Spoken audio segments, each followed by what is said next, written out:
नमस्ते दोस्तों, कैसे हैं आप। मैं Sujit Kumar incredible IAS academy में आपका हार्दिक स्वागत करता हूं। आज के वीडियो को देखते ही आपको समझ में आ गया होगा कि आज मैं चर्चा किस पे करने वाला हूं। आज मैं चर्चा करने वाला हूं 65th के मेंस में जो आज के पेपर हुए हैं जनरल स्टडी फर्स्ट के, उन सारे क्वेश्चन की चर्चा करने वाला हूं और ये प्रूफ देने वाला हूं कि जो जो क्वेश्चन मैंने बताया हूं हिस्ट्री में, क्योंकि स्पेशली मैंने हिस्ट्री बताया था, हिस्ट्री और साइंस टेक दोनों मैं पढ़ाता हूं, बाकी अलग अलग टीचर अलग अलग सेक्शन पढ़ाते हैं, लेकिन जो मैंने बताया था वो सारे के सारे क्वेश्चन आ गए हैं, सारे के सारे। कैसे, आइए आपको दिखाते हैं। तो लेकिन उससे पहले जो है एक बार ओवरऑल हमने जो सीरीज लॉन्च किया था, जो बुकलेट दिया था, उस बुकलेट से श्योर सारे के सारे क्वेश्चन जीएस 1 तक तो लड़ गए हैं। जीएस 2 में क्या होगा, जब जीएस 2 का एग्जाम होगा तब हम आपको बताएंगे, लेकिन इससे पहले थोड़ा क्वेश्चन देख लेते हैं। 65th बीपीएससी मेंस का है, जनरल स्टडी समानगण फर्स्ट पेपर का।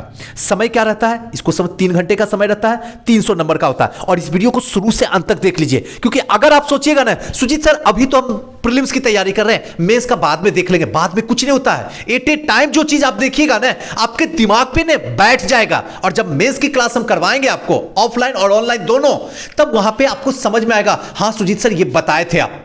तो प्लीज आपसे हार्टली रिक्वेस्ट है कि कभी भी किसी भी क्वेश्चन को कल पे मत टालिए, अभी इसी वक्त शुरू से अंत तक देखिए, तभी आपको समझ में आ जाएगा कि वाकई में क्वेश्चन कैसे पूछा गया है और दिमाग में भी रह जाएगा। इसमें क्या है थोड़ा सा समझने की कोशिश करते हैं। इसमें क्या है, अंक का पूर्णांक घोतक है, खंड 1 और खंड 2 दो पार्ट में है, जीएस का 2 पार्ट में है, 3-3 प्रश्न जो है, तथा खंड 3 से 2 प्रश्न का चयन करना है। एक खंड 1 और खंड 2 से प्रत्येक से 3-3 प्रश्न करना है, और खंड 3 जो है उसमें लास्ट वाला खंड, उससे सिर्फ 2 प्रश्न का चयन करना है। कुल टोटल 8 प्रश्न, खंड 1 3, खंड 2 3, और जो 3 है उसमें 2 3 3 6 2 8 क्वेश्चन। परीक्षार्थी यथासंभव अपने शब्दों में ही उत्तर दें। सभी प्रश्न हिंदी अंग्रेजी दोनों भाषा में छपे हुए हैं, जिस भाषा में आपको समझ के लिखना है आप लिख सकते हैं, स्वतंत्र हैं। यदि हिंदी भाषा में कोई संदेश हो तो अंग्रेजी भाषा का प्रमाणिक माना जाएगा, यानी अगर हिंदी में कुछ डाउट हो, कुछ क्लैरिटी नहीं समझ में आ रहा तो इंग्लिश को मान लिया जाएगा। एक ही प्रश्न के विभिन्न खंडों के उत्तर अनिवार्य रूप से एक साथ ही लिखें। मतलब एक खंड लिख रहे हैं तो ऐसा नहीं कि एक खंड का क्वेश्चन इसमें लिख लिए अब दूसरे खंड का जो है पहले खंड का लिख रहे हैं, नहीं, एक खंड में जितने हैं सबका उत्तर आपको लिखना होगा एक ही खंड में, और उसके बीच में अन्य किसी भी प्रश्नों का उत्तर नहीं लिखा जाएगा। ये तो इंस्ट्रक्शन था जो कि जानना बेहद जरूरी है आपको, क्योंकि आज न कल आपको मेंस का देना ही पड़ेगा एग्जाम, क्योंकि फाइनल सिलेक्शन लेना है। तो चलिए आइए अब क्वेश्चन से थोड़ा रूबरू होते हैं। खंड 1 सबसे पहला क्वेश्चन देखिए क्या है। आपको मैं हमेशा कहता हूं ना कि प्रीलिम्स एक बार आप पास कर जाइए, फिर मेंस देखिए कितना मजा आने वाला। देखिए क्वेश्चन आप देख के खुद कह रहे होंगे हाँ सुजीत सर 1857 के विद्रोह का क्या कारण थे, बिहार में इसका प्रभाव क्या था। बोलिए क्या क्वेश्चन में दम है? लगता है क्लास में एक बार नहीं कम से कम 10 बार हम बोले होंगे, कम से कम 10 बार, और बोले थे एक क्वेश्चन यहां से आएगा और आ गया है। 1857 के विद्रोह का कारण बताना है और बिहार में इसका कैसे प्रभाव पड़ा है उसके बारे में चर्चा करना। आज जो है कंप्लीटली चर्चा नहीं करेंगे, आज का जो सेशन होगा इसमें सिर्फ क्वेश्चन के बारे में आपको बताएंगे। कंप्लीटली चर्चा अगर आप लोग कमेंट कीजिएगा ना कि सर इसको विस्तृत डिटेल से बता दीजिए कि इसको कैसे लिखा जाए क्या है, तो आप अगर कमेंट कीजिएगा और ज्यादा आप लोग का कमेंट रहेगा तो मैं इस पर एक अलग से वीडियो बना दूंगा। क्लियर है ना?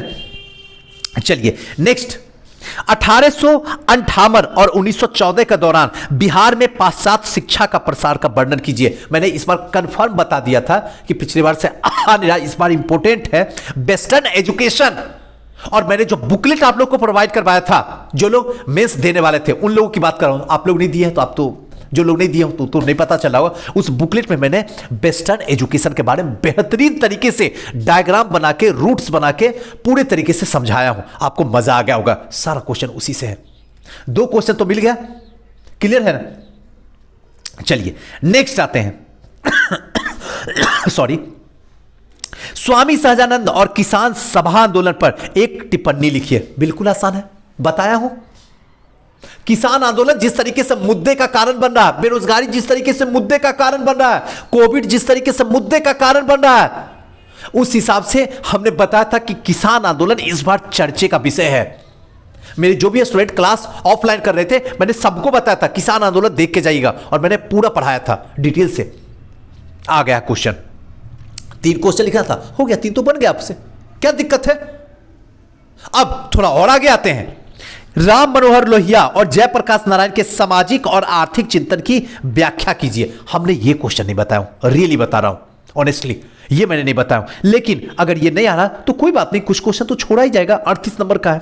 नेक्स्ट जो है सॉरी, पाल कला तथा भवन निर्माण की कला की विशेषता को स्पष्ट कीजिए और बौद्ध धर्म पर इसके साथ में क्या संबंध था, इस पे भी प्रकाश डालिए। मैंने क्वेश्चन बताया हूं क्लास में खड़ा होके बताया हूं पाल कला कि इस बार पाल कला हिट लिस्ट में है। लोग बोल रहे थे स्टूडेंट हमारे कि सर इस बार हो सकता पटना कलम आए या मधुबनी पेंटिंग आए, क्योंकि मधुबनी पेंटिंग चर्चा में है। तो मैं एक बात बता दूं, मधुबनी पेंटिंग भी बताया था हमने कि इस बार मधुबनी पेंटिंग आने की संभावना है, लेकिन उससे ज्यादा संभावना जो है पाल कला इस बार पूछेगा। ऐसा नहीं है कि मैं भविष्य वक्ता हूं, ये मैं कहूंगा तो गलत हो जाएगा, हो सकता है अगली बार जो बोलूं वो नहीं आए कुछ भी, लेकिन जो मैंने बोला हूं हो सकता है गलत ही, क्योंकि ये संभावनाएं थी कि यहां से क्वेश्चन आना चाहिए और आ गया है, और बड़ा आसान क्वेश्चन है। अब आपके पास में जो है ऑप्शन है, जो लिखना चाहे आप लिख दें। उसके बाद यहां के बाद नेक्स्ट सेक्शन में आते हैं। एक क्वेश्चन अभी तक नहीं बना, बाकी सब बन गया। निम्नलिखित किन्हीं हितों पर संक्षिप्त टिप्पणी करना है। डॉक्टर राजेंद्र प्रसाद और राष्ट्रीय आंदोलन, आसानी से कर लीजिएगा, कोई दिक्कत है इसमें बताइए, कहीं कोई समस्या। दूसरा है जाति धर्म और गांधी जी के विचार, बिल्कुल आसान है।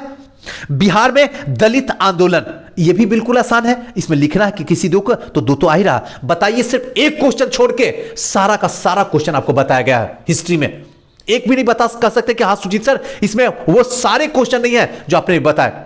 हमने एक चीज जरूर बताया था कि गांधी का मूवमेंट है, वहां से एक क्वेश्चन आ सकता है। इस बार गांधी जी चर्चा में आने की संभावना, लेकिन नहीं पूछा, कोई बात नहीं, जो पूछा वो भी हमने बता दिया था आपको। क्लियर है? चलिए नेक्स्ट आते हैं सेक्शन 2 में। अब दूसरा सेक्शन जो है ये क्या है, करंट वाला है। अंतरराष्ट्रीय स्थानांतर व्यापार के संदर्भ में कोविड-19 की महामारी पर वैश्विक प्रभाव के तरीके पर चर्चा कीजिए। कोविड-19 तो एकदम इंपॉर्टेंट ही था, इसमें क्या है, ये तो कंफर्म था, यहां से एक क्वेश्चन आना ही आना है, और इसके बारे में हमने चर्चा भी किया है। अपने आप जाके बुकलेट में देखिए, हम सब मिलके जो है उस बुकलेट को जो बनाया उसमें पूरी तरीके से चर्चा कर दिया हूं, आप देख सकते हैं।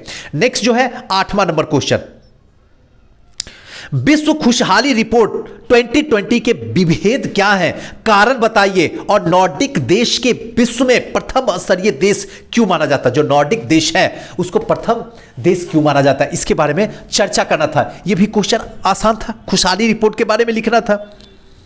नेक्स्ट 9th नंबर क्वेश्चन तो एकदम चर्चा में था और पता भी था कि यहां से क्वेश्चन पूछने की संभावना है कि ऑस्ट्रेलिया के जंगल में, ऑस्ट्रेलिया के जो जंगल है, जंगली आग यानी कि बुश फायर और ब्राजील के अमेजन दाह जैसी तत्कालिक आपदा और उनके कारणों के स्थानीय पारिस्थितिक तथा वैश्विक वातावरणीय दशा पर प्रभाव सहित आपको जांच करना होगा कि इन दोनों के साथ में जो क्या प्रभाव हुआ है उस प्रभाव को जांच करा जाए। अगर देखा जाए तो इस बार करंट में पूरी तरीके से हिलाया है, हल्के बल्के में नहीं है। अगर करंट अगर डीपली नहीं पढ़िएगा तो आज तो वाट करंट में थोड़ा सा टर्म को घुमा दिया है बस, और ज्यादा कुछ भी नहीं। कोविड जान ही रहे थे, खुशहाली जान ही रहे हैं, जंगल में ऑस्ट्रेलिया में लगा वो जान ही रहे हैं, अमेजन ब्राजील में लगा वो जान ही रहे हैं, तो इसमें तो कोई दिक्कत है नहीं, जान तो आप रहे ही हैं। क्लियर है ना? चलिए 10वां नंबर क्वेश्चन, भारत में कोविड-19 लॉकडाउन के सामाजिक आर्थिक और पारिस्थितिक निहितार्थ का साधारण जो है व्याख्या कीजिए। एकदम आसान है, बताया हूं, बोलिए ये क्वेश्चन दिया गया तो आराम से आप यहां से भी निकाल लीजिएगा 3 क्वेश्चन। नेक्स्ट है मिशन शक्ति के साथ भारत विश्व की चौथी सबसे बड़ी अंतरिक्ष शक्ति बन गया है, इस कथन पे चर्चा कीजिए। हमने बता दिया हूं, सारे के सारे क्वेश्चन हमारे नोट से आए हुए हैं और इसका प्रमाण भी दूंगा, डेट थ्रू दूंगा, उससे पता चलेगा कि हां आया है मेरे नोट से। चलिए नेक्स्ट जो है एस्थेटिक्स का है, इसमें बस क्वेश्चन देखने का, इसमें तो मैं कुछ कह नहीं सकता हूं कि मेरे नोट्स आए, ये तो बोलना कहीं ना कहीं बेवकूफ़ी ही होगा क्योंकि क्वेश्चन बदलते रहता है। अब देखिए 1998 में भारत के विभिन्न राज्यों की जनसंख्या संबंधित वृत्त सारणी और लिंग तथा शिक्षा के संदर्भ में जनसंख्या अनुपात सारणी नीचे दी गई, उसका अध्ययन करके आपको बताना हो। मैं स्लाइड कर देता हूं, आप देखते जाइए, आपको समझ में आ जाएगा। इसमें 2 क्वेश्चन बताना, यहां पे लिंग शिक्षा के संदर्भ में जनसंख्या अनुपात दिया गया, यहां राज्य दिया गया, पुरुष दिया गया पुरुष दिया गया, यहां पे स्त्री दी गई, यहां शिक्षित है, यहां अशिक्षित है। अब यहां पे क्वेश्चन आपका दिया, उत्तर प्रदेश मध्य प्रदेश गोवा में मिलकर औरतों की संख्या का प्रतिशत कुल जनसंख्या। कितना इजी है बताइए, 2 क्वेश्चन बनाना है। दूसरा देखिए क्वेश्चन, बिहार और उत्तर प्रदेश के कुल कितने लोग अनपढ़ हैं, उसमें डाटा में देख के बता देना है। किस में बताना है, कितने लोग अनपढ़ हैं। दिल्ली और तमिलनाडु में स्त्रियों की संख्या का अनुपात क्या है। अब दिल्ली और तमिलनाडु देख लीजिएगा, स्त्रियों की संख्या जो है यहां पे देखिए, स्त्रियों की संख्या हो गया। अब क्या पूछ रहा है, दिल्ली में और क्या पूछ रहा है, तमिलनाडु में। दोनों में स्त्रियों की संख्या का अनुपात क्या, दोनों को जोड़ के डिवाइड कर दीजिएगा, अनुपात निकल जाएगा। नेक्स्ट क्वेश्चन देखिए, वेन डायग्राम है। अब देखिए, नीचे दिए गए बहुसालकार रेखा चित्र में भारत के विभिन्न कंपनियों के करों के उत्पादन को दर्शाया गया है। इसको अध्ययन करना होगा। अब आप अध्ययन इसको कर लीजिए, 2 क्वेश्चन है। तीसरा क्वेश्चन 14वां नंबर है, इसको आप देख लीजिए एक बार अच्छे तरीके से समझ। इंग्लिश हटाता हूं, इंग्लिश हिंदी वाला देख लीजिए, अवलोकन करते हुए बताना है। क्लियर है। अब इसमें क्वेश्चन है 2005 और 6 की तुलना में 2006 और 7 में कपास के उत्पादन उत्पादकता के प्रतिशत वृद्धि बताइए। क्लियर हो रहा है ना। चलिए, ये डायग्राम रहा और आज का जो है जीएस का क्वेश्चन जो है यही रहा। क्लियर है। तो नेक्स्ट जब एग्जाम होगा उसके क्वेश्चन आएंगे जीएस सेकंड के, वो भी मैं आपके सामने जल्द लेके आऊंगा। दोस्तों कैसा लगा वीडियो हमें जरूर बताइएगा। इसमें अगर आप चाहते कि नहीं सुजीत सर आप अपना सब्जेक्ट को लेके आप एक वीडियो इस पे बना दीजिए कि कैसे इसको लिखा जा सकता था, कैसा क्वेश्चन आया है, अगर आप कमेंट कीजिएगा तो कंप्लीटली जो है, आज तो नहीं बना पाऊंगा, अभी 2-3 दिन इंटरव्यू में व्यस्त हूं, उसके बाद जैसे इंटरव्यू समाप्त होता है तब मैं इसका एक वीडियो जरूर बनाऊंगा। लेकिन इसके लिए आपको कमेंट करना होगा, तो जरूर कमेंट कीजिएगा कैसा लगा वीडियो, हमें जरूर बताइएगा। थैंक यू, नमस्कार।